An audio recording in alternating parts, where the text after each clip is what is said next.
En marketing digital, il existe une notion qu'on appelle le tunnel de vente. En réalité, tu as toi-même été dans un tunnel de vente sans forcément le savoir, puisque l'objectif de ce tunnel de vente est qu'il soit le plus transparent possible pour l'utilisateur. Le tunnel de vente, comme il l'indique, est comme un canal, le visiteur qui va devenir un prospect et qui va devenir un client en s'abonnant, en achetant, en faisant une action qu'on avait préparée à l'avance et décidé comme être un objectif. Dans un tunnel de vente, il y a une notion hyper importante qui est la landing page. Une landing page, c'est une page d'atterrissage.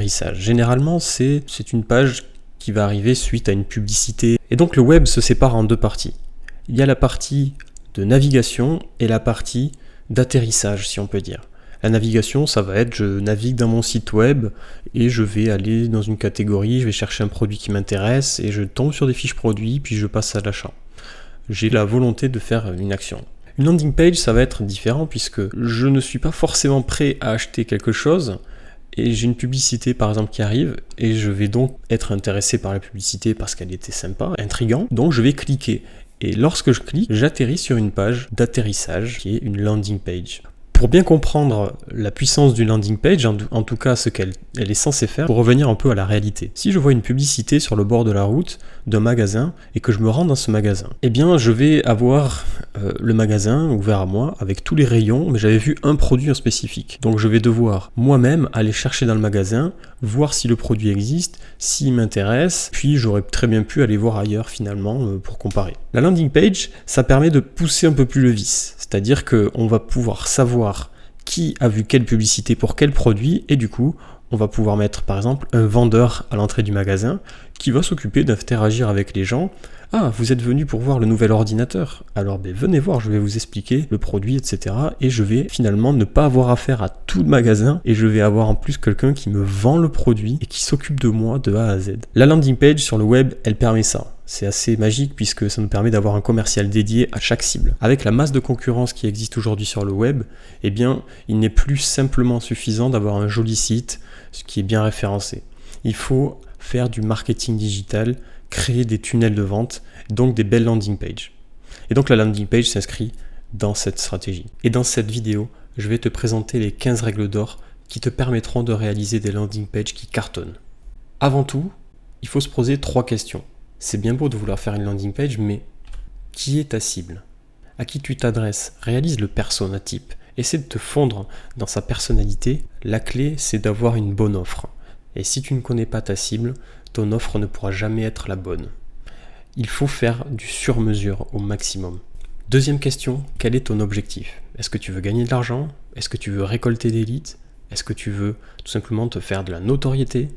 Définis un objectif clair qui s'inscrit dans un tunnel de vente. Ta landing est-elle au bout du tunnel, au début? Qu'as-tu à offrir? Pars du principe que sur le web, tu n'auras rien sans rien. C'est très simple, il suffit de voir le nombre de recherches de mots-clés avec gratuit qui suit. Il suffit plus de faire une offre promo. Offre pour recevoir. C'est la clé de la réussite sur le web. Alors, quelles sont les 15 règles d'or dont je t'ai parlé? Première règle, tu n'auras qu'un seul objectif par landing. On en a parlé juste un instant. Deuxième règle, apprends à faire du copywriting. Ta landing page doit respecter le format why, how, what. C'est le format le plus simple qui te permettra d'avoir vraiment une mécanique de copywriting qui sera parfaite. Pour ça, je t'invite à regarder la vidéo de Simon Sinek et de bien comprendre ce qu'il explique dans cette vidéo. Je vais te la mettre en description. C'est très important d'avoir des mots-clés qui vont permettre à ton visiteur de se sentir à l'aise. Tu peux avoir des mots-clés comme facile, rentable, serein, agréable. Tout dépendra bien évidemment de ton produit ou de ton service. Mais inclus ces mots-clés et tu peux en mettre à profusion du moment que tu ne les répètes pas. Sois transparent. Mets les points clés attendus par le visiteur très rapidement.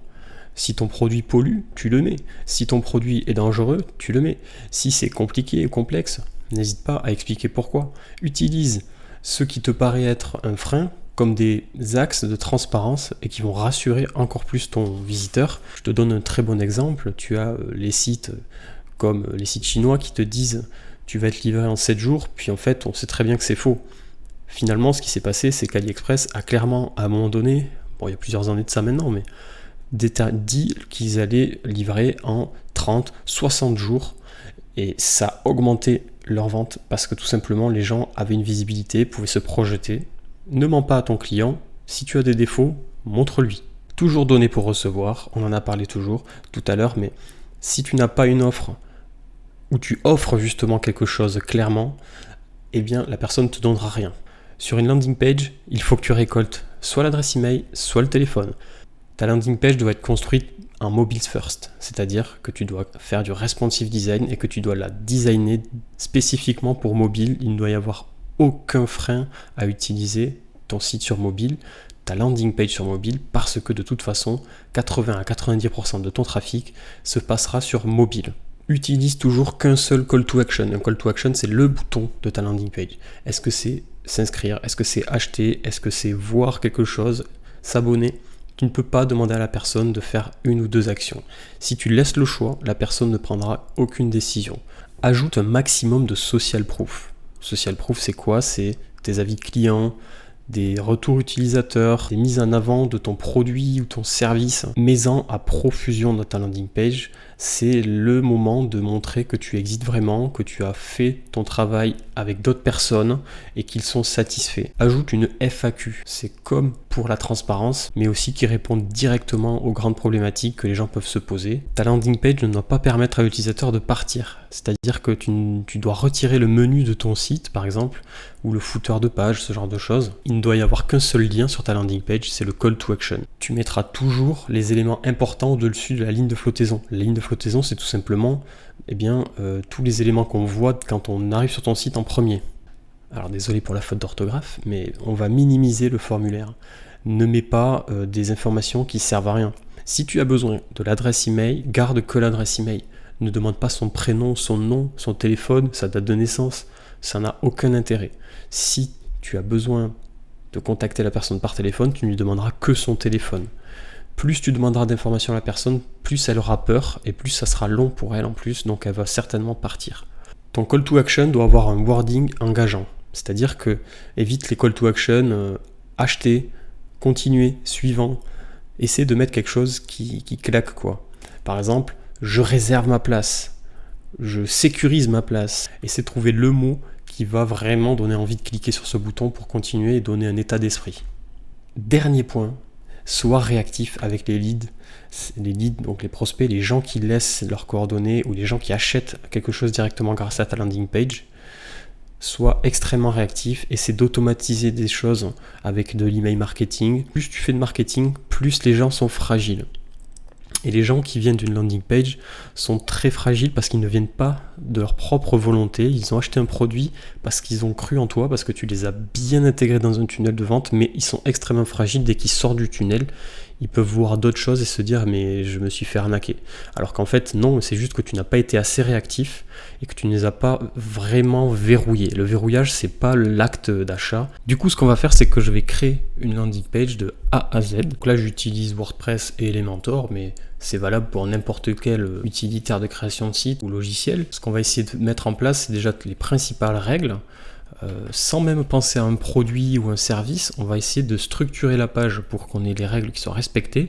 Après, bien évidemment, chacun va avoir sa façon de designer les choses, son approche graphique, sa charte. On pourra ajuster en fonction du produit, du service, etc., des éléments qu'on a, mais dans un premier temps, on va essayer de mettre en place comme ça tout ce qu'il faut. Donc déjà, première chose, on a dit que c'était du mobile first, donc on va se positionner en création mobile. Ce qu'il va nous falloir, c'est un formulaire de contact. Donc on va quand même partir du principe qu'on va récupérer là rien du tout, on va essayer de vendre un produit. Donc là le but du jeu, c'est soit on récupère des coordonnées, donc on fait un bouton qui amène à laisser les coordonnées, ou on laisse un champ pour laisser ses coordonnées, soit on vend directement un produit. Donc là on va essayer de vendre directement un produit, donc on va mettre un bouton. Ce produit va certainement avoir une image ou une vidéo, donc on va préparer l'emplacement et après on le mettra plus tard. On va mettre ici un petit texte. Ce texte, ça va être le why. Donc si tu n'as pas regardé la vidéo de Simon Sinek, regarde-la. Donc ici c'est notre why text. Toujours mettre le why en premier. C'est vraiment la raison d'être du produit, donc méga important. Comme tu peux voir, j'ai enlevé le menu et le footer de page. On n'aura qu'un lien sur la page, ce sera le CTA, donc il n'y aura pas autre chose. Le wording du CTA, on le fera en fonction du produit ou service que je choisirai. Bien évidemment, ici, même si c'est un bouton genre acheter, récolte toujours l'adresse email avant. C'est-à-dire que il faut que tu fasses une solution quand je clique ici pour acheter par exemple, eh bien on me demande mon adresse email pour ensuite passer à l'achat. Parce que si la personne décide de ne pas acheter, ben, t'as pas gardé de données, et donc le but du jeu c'est quand même de garder des données pour après pouvoir la relancer par email. Donc méga important de conserver l'email, même si c'est pour une vente de produits. Bien évidemment on n'aura qu'un produit service sur cette page. Maintenant il ne me reste plus qu'à avoir le produit, remplir les cases, utiliser des termes rassurants, être transparent sur mon produit, les attendus, etc. Trouver une offre intéressante et intégrer tout ça de façon intéressante et sympa. Mais on voit bien que c'est plus une fiche produit classique, quoi. C'est vraiment une page web dédiée à mon produit ou service. Donc c'est parti, je vais réfléchir 5 secondes à qu'est-ce que je vais mettre comme produit et puis on y va. Alors, je suis content, j'ai trouvé un produit vraiment idéal parce que c'est quelque chose. Moi, je sais pas pourquoi j'ai pensé à ça. Me traitez pas d'alcoolique, mais en fait, je trouvais ce produit qui est pour moi intéressant et qui est totalement mal vendu, avec vraiment une landing page digne d'il y a 10 ans, quoi, avec un vieux site, etc. Donc je sais pas si c'est du dropshipping ou quoi, ce site. En tout cas, donc c'est la marque Beer Up. Et j'ai trouvé tout ce qu'il me faut là-dedans. Proposition ici dans leur fiche. Mais bon, je vais essayer de proposer quelque chose d'un peu mieux que ce que eux ils ont. On va prendre du coup un seul de leurs produits. Ce qui pourrait être intéressant du coup, c'est de prendre totalement le produit principal. Donc c'est le Beer Up. Donc on va prendre celui-ci, le plus sympa. Alors bien évidemment, le Beer Up, en fait, le produit, eh bien il va atterrir dans le what. Jamais ne mettre le produit en premier. Ça n'a aucun sens. Si on veut respecter la règle de Simon Sinek. Donc ce qu'on va faire, c'est qu'on va mettre ici notre produit, mais il est en bas de la page. Ce n'est pas une fiche produit, c'est une landing page. Quel est le why? Il va falloir qu'on définisse le why du produit. Le why du produit, moi je dirais que c'est pouvoir passer des soirées d'été, passer des après-midi, passer des moments entre amis, l'été, exceptionnel, rafraîchissant. La bière, c'est quoi? C'est la fête, c'est les amis et c'est la fraîcheur. C'est une récompense, la bière. Quand on va boire une bière, c'est quelque chose qui se mérite. C'est généralement on se prend une bière le soir ou entre potes après le travail. Voilà, la bière, c'est l'image, c'est le mérite. Donc, on devrait parler du mérite. C'est le mot qui parle pour une bière. Ça, c'est mon why de mon produit. C'est clairement. J'aurais pu trouver autre chose, hein, mais là, c'est ce qui m'est venu le plus simplement à l'idée. Clairement, je trouve ça cool. Je trouve que ça correspond bien au produit.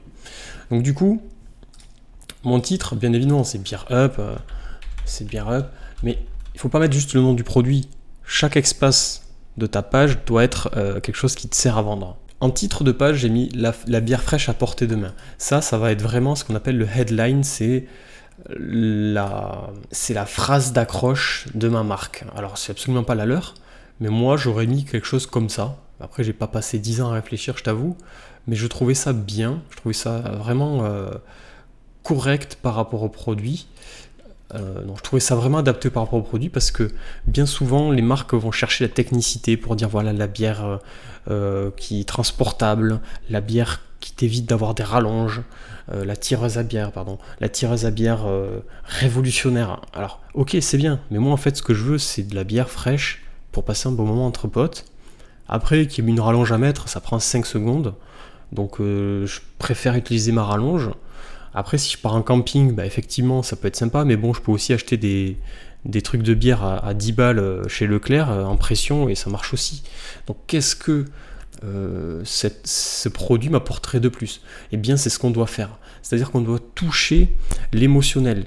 Le pourquoi la personne, elle veut faire un achat de bière et voire de tireuses à bière, eh bien c'est parce que elle veut avoir de la bière fraîche à portée de main simplement. Donc il faut lui faciliter la vie dans notre expression, dans notre copywriting, lui dire tu vas avoir ta bière, t'inquiète pas, où tu veux, quand tu veux, et en plus tu vas passer de bons moments avec tes amis et ça sera réussi.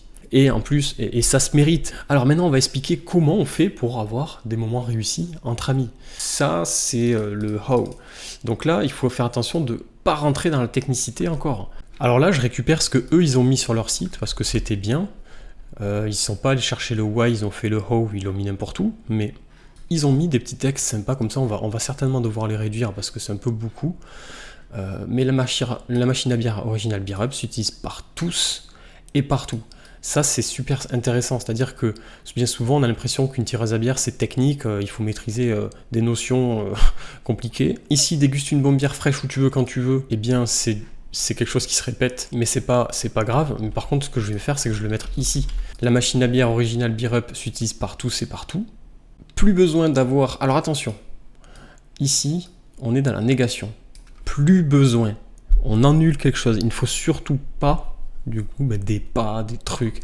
Il faut toujours être dans le positif. C'est-à-dire qu'on va essayer de tourner la phrase avec de la communication positive, toujours. Ça, c'est vraiment de la communication bas de gamme. Plus besoin d'avoir la maîtrise du barman. Sert des bières parfaites avec juste ce qu'il faut de mousse, comme un vrai barman. Idem ici, plus besoin de s'encombrer de rallonge, tu l'emportes, non. Voilà, emporter entre vers un popote, je veux dire, c'est suffit, pas besoin de dire pas de rallonge. Plus besoin de prévoir les spots avec prise électrique, ta tireuse à bière, voilà. Non, voilà. On met tout simplement BeerUp fonctionne de manière autonome. Là, j'ai un texte beaucoup plus light, positif, avec toutes les informations nécessaires. Donc, on va surligner les trucs intéressants, comme un vrai barman. Toutes tes bières entre potes fonctionnent de manière autonome. Voilà. Moi, c'est les mots-clés que la personne devrait voir dans ce paragraphe, si elle le lit en diagonale, comme font la plupart des gens. Dans le what, on va pouvoir effectivement aller piquer des trucs plus techniques. Donc là, on va pouvoir prendre tout ça. Là, tu vois, c'est pareil. Tu ne connais plus le goût de la bière tiède avec BeerUp. Non. Là, tu me donnes le goût de la bière tiède, en fait, quand je lis le mot-clé. Donc, je l'associe à ta page. Ne fais pas ça. BeerUp, c'est uniquement de la bière fraîche et mousseuse. Même après une longue journée. Voilà. Le fût de 5 litres que tu insères dans ta tireuse reste au frais pendant 20 heures, blablabla. Ok, ça me va. Le copywriting, il est fait. Ce qu'il va nous falloir, c'est une FAQ et une social proof.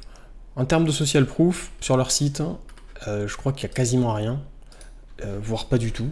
Donc on va devoir mytho, hein, forcément. J'ai pas de social proof du tout. Peut-être dans leur Instagram, ça serait bien. Yes, super. Tu vois, ça c'est un truc, je comprends pas quoi. Pourquoi tu ne mets pas en avant tes contenus Instagram? Le fait que tu aies 22 000 followers sur Instagram, pour moi c'est un truc hyper important. D'ailleurs, c'est ce qu'on va faire. Hein. On va mettre en avant qu'on a une grosse communauté sur Instagram. Ça y est, j'ai fait ma petite landing page. Alors, elle est vraiment pas du tout ajustée en termes de design, les typographies, les couleurs, etc. Mais c'est simplement l'esprit. Et j'ai envie de te dire, déjà, rien que ça, c'est beaucoup mieux que par exemple leur site web ou la plupart des landing pages sur lesquelles tu peux atterrir.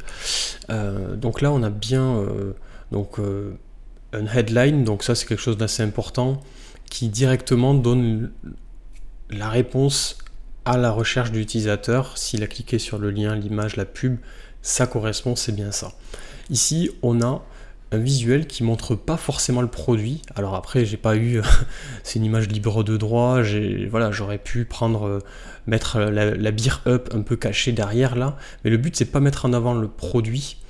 C'est surtout de mettre en avant le why. C'est vraiment ce produit, en fait, il permet ça. Voilà. Je sais pas, si tu vends une voiture, ne mets pas la voiture. Tu mets le fait que tu puisses être avec ta famille, si c'est un monospace, et partir en vacances, quoi. Regarde les pubs de voitures dans ce sens-là, ils sont très très bons.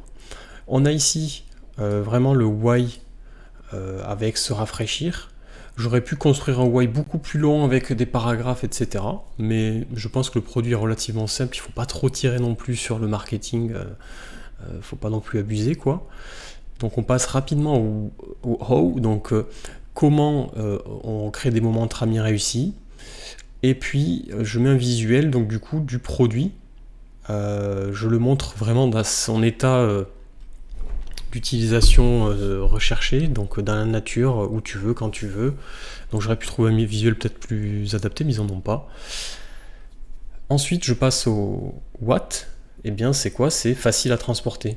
On a un peu l'explication du pourquoi c'est facile à transporter et qu'est-ce que ça apporte, tout ce produit-là. Donc, le what, quoi. Donc, si je récapitule, why, how. En fait, ça c'est un peu encore le how, what, Et là, j'ai vraiment les caractéristiques techniques à la fin. Ça, les gens, c'est pas ce qui va les faire décider. Si ton produit il est unique, en fait, que tu puisses le laver à 70 degrés au lave-vaisselle ou à 20 degrés et que ton concurrent, lui, c'est pas au lave-vaisselle ou je sais pas, on s'en fout. Clairement, on en a rien à faire. Tu pourrais même l'enlever, ça serait même à mettre dans une FAQ. C'est pour ça que je le mets tout en bas. J'ai mis de social proof, bon voilà, j'ai mis des avis un peu rigolos, ou pas, mais en fait, le but c'est surtout de montrer quelque chose avec un état d'esprit, on choisit bien ses avis, il faut que ce soit vraiment quelque chose qui corresponde à la ligne éditoriale, à l'état d'esprit que veut donner le produit. Donc là, j'ai fait ça, j'ai montré l'Instagram. Alors, je mets pas de lien vers l'Instagram parce que c'est pas le but, puisqu'il faut pas sortir les gens de la landing page, mais je l'utilise juste comme social proof. Regardez, on a 22 000 abonnés, etc. Les gens, s'ils veulent aller voir, ils vont voir. J'ai mis la petite vidéo donc de l'entreprise, et ici, ça serait la FAQ. J'ai pas fait de FAQ, mais ça serait la FAQ, comme ça, à la fin. Ce qui me manquerait, c'est un petit bouton. Se rafraîchir tout en bas. Tu vois, le call to action, c'est le même. Je le mets à plusieurs endroits dans ma page. En fait, il faudrait que tu aies un bouton quasiment à chaque scroll, quoi. Mais faut pas non plus abuser, je pense. Donc là, on est pas mal. Donc visuel why, visuel how, visuel what, réellement, voilà, il n'y a pas plus compliqué à montrer. Et donc avec ça, tu as déjà une landing page un peu plus professionnelle. Bien évidemment, elle est dégueulasse parce que je l'ai fait en 10 minutes. Mais ce qui est important, c'est beaucoup le texte. Parce que si la personne est intéressée par le produit, j'ai envie de te dire, il va creuser. Et si tu lis mon texte, je trouve que c'est bien. Donne-moi ton avis. Dis-moi ce que toi, tu aurais pu faire. Si tu as des questions aussi sur cette partie landing page. Si tu as eu des retours d'expérience aussi de ton côté en faisant des landing pages avec ces 15 règles d'or. Et normalement, tu verras, si tu les appliques, tu vas augmenter considérablement la qualité de tes landings et ton taux de conversion. Bon web marketing à toi, et je te dis au prochain épisode.